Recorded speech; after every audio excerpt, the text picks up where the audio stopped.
Não aceito dinheiro sujo. Deu fora daqui. A frase ecoou pela concessionária como um tapa no rosto. O jovem negro ficou parado, segurando o envelope pardo com as mãos trêmulas. Dentro dele havia 50 mil reais em dinheiro vivo.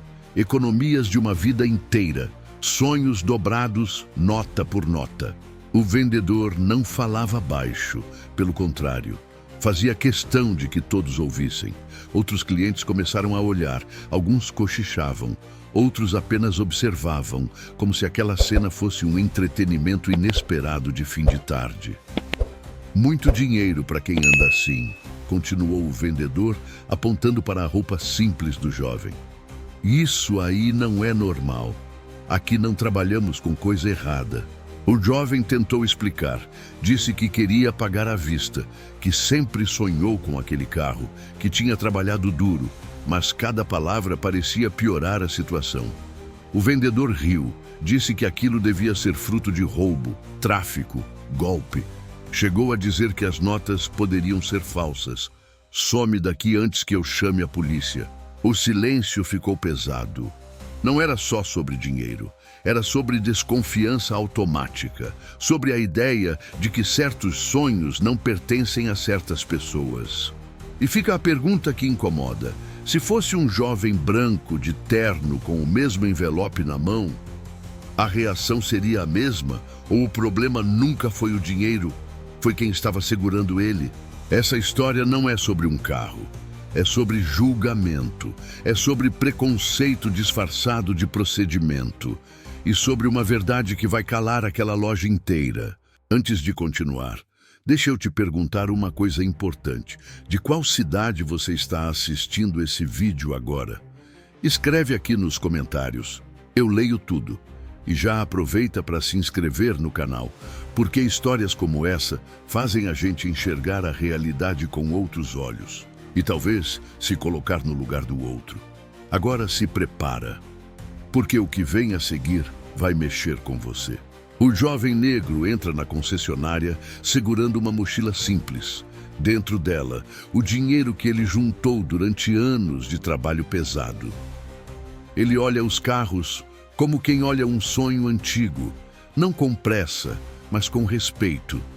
Cada passo é cuidadoso, quase tímido. Alguns vendedores percebem, trocam olhares rápidos e voltam a mexer no celular, deixando claro que ninguém ali quer atendê-lo. Depois de alguns minutos ignorado, um vendedor se aproxima com expressão fechada, mais por obrigação do que por interesse. Pergunta seco o que ele quer. O jovem responde com firmeza, mas educação.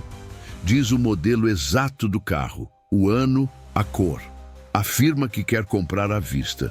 O vendedor ri de canto de boca, olha dos pés à cabeça do rapaz e diz que aquele carro não é para qualquer um. O jovem respira fundo. Diz que trabalhou muito para estar ali, que aquele carro era um sonho de infância. O vendedor interrompe, afirmando que não adianta fantasiar, porque ali não é lugar para esse tipo de cliente. Alguns funcionários começam a observar de longe, curiosos. O clima fica pesado. Mesmo assim, o jovem abre a mochila e diz que tem o dinheiro. O vendedor, ao ver os maços organizados, muda o tom. Não para melhor, mas para mais agressivo. Afirma que aquilo é dinheiro sujo, que ninguém honesto anda com tanto dinheiro vivo. A loja inteira começa a ouvir. O jovem fecha a mochila devagar, sentindo o peso da humilhação. Ele pergunta com calma se pagar em dinheiro é crime. O vendedor ameaça chamar a polícia. E ali, diante de todos, fica claro que não era sobre dinheiro. Era sobre quem ele era. O que você acha? Desconfiança legítima ou preconceito disfarçado? Comenta aqui. O vendedor não baixava o tom. Falava alto de propósito, para que outros clientes ouvissem. Dizia que ali não era feira, que a concessionária seguia regras, que dinheiro em espécie naquele valor só dava problema. Olhava para o jovem de cima a baixo, como quem já tinha uma sentença pronta. Você acha que isso é cuidado ou puro preconceito? Comenta aí o que você faria no lugar do jovem. O jovem tentou explicar com calma que aquele dinheiro era fruto de anos de trabalho. Falou que começou cedo, que nunca teve carteira assinada por muito tempo, que guardava cada nota com esforço. Mas o vendedor interrompia, debochado, dizendo que história assim todo mundo inventa quando quer enganar alguém. Já viu isso acontecer com alguém próximo de você? Outros funcionários começaram a observar de longe. Ninguém intervinha. Alguns desviavam o olhar, outros concordavam em silêncio. O clima ficou pesado, constrangedor. O jovem percebeu que não era só sobre o dinheiro, era sobre quem ele era naquele espaço. Quantas vezes alguém já te fez sentir que você não pertencia a um lugar? O vendedor então deu um passo além. Disse que, se o jovem insistisse, chamaria a polícia para averiguar. Falou em dinheiro falso, em crime, em confusão. Tudo isso sem nenhuma prova, só suposição. O jovem respirou fundo, sentindo a humilhação subir pelo peito, mas decidiu não ir embora. Foi então que ele pediu uma coisa simples, que chamassem o gerente. Disse que queria apenas exercer seu direito de comprar. O vendedor riu, confiante demais, sem imaginar que aquele pedido simples começaria a virar o jogo e expor muito mais do que uma venda negada. O jovem respira fundo enquanto o vendedor continua falando alto, atraindo olhares. Algumas pessoas cochicham, outras apenas observam em silêncio. O jovem tenta explicar com calma que trabalhou desde muito cedo, que aquele dinheiro era fruto de anos de esforço. Você acha que alguém deveria ter que se justificar assim para comprar algo? Deixe sua opinião nos comentários. O vendedor ri com desprezo e diz que já ouviu esse tipo de história antes. Afirma que pessoas do perfil dele sempre têm uma desculpa pronta. Diz que não pode arriscar o nome da loja por causa de alguém suspeito. O tom não é de cuidado, é de acusação. Em que momento a desconfiança vira preconceito? Um segurança se aproxima lentamente, sem dizer nada, apenas ficando ao lado do vendedor. O jovem percebe o recado silencioso.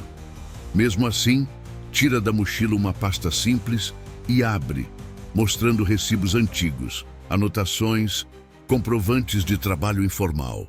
Nada parece convencer. Para o vendedor, a decisão já estava tomada desde o primeiro olhar. Alguns clientes começam a se incomodar.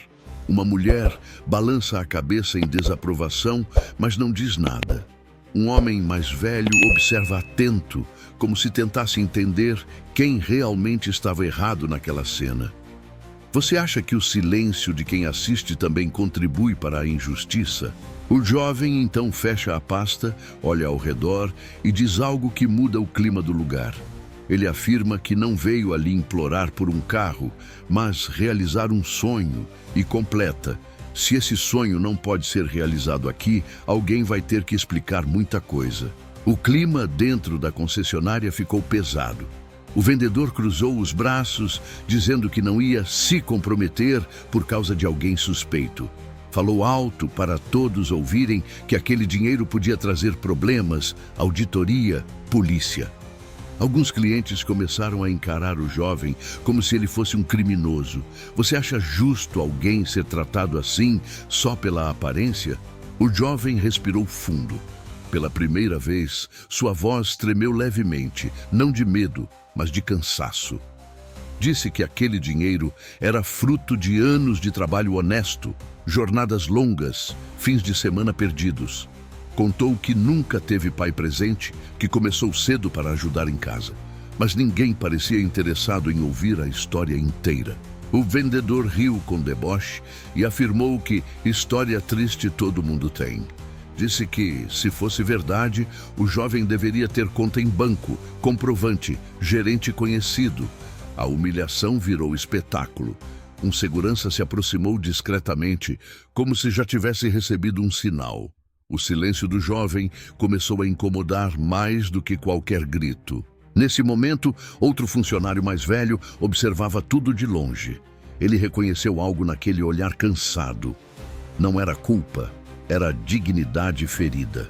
Aproximou-se devagar e perguntou ao jovem se ele tinha mesmo o valor completo. Quando o jovem confirmou, colocando o maço de dinheiro sobre a mesa, o funcionário engoliu seco. O vendedor ainda tentou interromper, dizendo que aquilo só piorava a situação. Mas o funcionário pediu calma e fez uma ligação rápida. Disse apenas: "Tem um cliente aqui que o senhor vai querer conhecer pessoalmente." O jovem ficou confuso, sem entender por que, de repente, o tom da loja começava a mudar. O que você acha que essa ligação vai revelar? O clima na concessionária já não era o mesmo. O jovem, ainda com o envelope de dinheiro nas mãos, respirou fundo antes de falar. Disse que não queria humilhar ninguém, mas que não aceitava ser tratado como criminoso só pela cor da pele e pela forma como juntou seu dinheiro. Perguntou em voz alta quantas pessoas ali já tinham sido julgadas sem chance de explicação. Alguns clientes abaixaram a cabeça. O gerente, que até então observava de longe, finalmente se aproximou.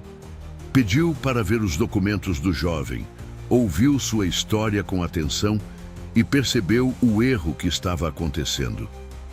O vendedor tentou se justificar, dizendo que era procedimento, mas a voz dele já não tinha firmeza. O gerente foi direto. Aquilo não era zelo, era preconceito disfarçado. O jovem então fez algo inesperado. Disse que ainda queria comprar o carro, mas não naquele lugar e não daquela forma. Explicou que sonhou anos com aquele momento, mas que o sonho perdeu o brilho quando veio acompanhado de humilhação. Perguntou aos presentes se dinheiro algum paga a dignidade de uma pessoa. O silêncio foi a resposta. Antes de sair, o gerente anunciou que o vendedor seria afastado para treinamento obrigatório sobre ética e atendimento. Não como punição apenas, mas como aprendizado. O jovem ouviu, assentiu com a cabeça e disse que esperava que ninguém mais precisasse passar pelo que ele passou para que algo mudasse. Do lado de fora, já longe da loja, ele sorriu de leve. Não pelo carro que não comprou, mas por ter defendido sua história. E fica a pergunta para você que está assistindo: isso foi só desconfiança ou puro preconceito? O que você faria no lugar dele? Deixe a sua opinião nos comentários e inscreva-se aqui no canal para não perder nenhuma história como essa.